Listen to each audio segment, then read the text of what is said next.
இன்னைக்கு Monday morning என்னோட டேவை நான் காஃபில ஸ்டார்ட் பண்ணிட்டேன். ஹஸ்பண்டோட லஞ்ச் பாக்ஸ்க்கு இன்னைக்கு முருங்காய் போட்டு காரக்குழம்பும் பீட்ரூட் பொரியல் தான் அவருக்கு நாங்க பேக் பண்ணிட்டோம். பிரேக்ஃபாஸ்ட்டுக்கு இன்னைக்கு எல்லாருக்குமே இட்லியும் தேங்காய் சட்னி தான். நம்ம ஒரு விஷயம் செய்யறோம், நமக்கு ரொம்பவே பிடிச்சு போயிருக்கு, இந்த விஷயத்த நம்ம செய்யலான்னும் போது நம்ம கூட இருக்கிறவங்க அதை செய்யக்கூடாது அப்படின்னு ரெஸ்ட்ரிக்ட் பண்ணும் போது அவங்களோட பெர்மிஷனோட தான் நம்ம செய்யணும் அப்படின்னும் போது நம்மளுக்கு அந்த இடத்துல உரிமை கிடையாது அப்படின்ற மாதிரி தோணிக்கிட்டே இருக்கும். அந்த மாதிரி யார் யாருக்கெல்லாம் இன்சிடென்ட் நடந்திருக்கோ கமெண்ட்ல என்னோட ஷேர் பண்ணிக்கோங்க.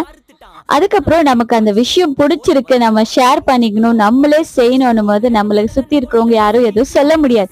ஏன்னா அந்த விஷயம் நமக்கானது மட்டுமா தான் இருக்கும். அந்த மாதிரி இருக்கிறத நம்ம எல்லாரோடையுமே ஷேர் பண்ணிக்கலாம். அந்த விஷயத்த நம்ம செய்யலாம் துணிஞ்சு.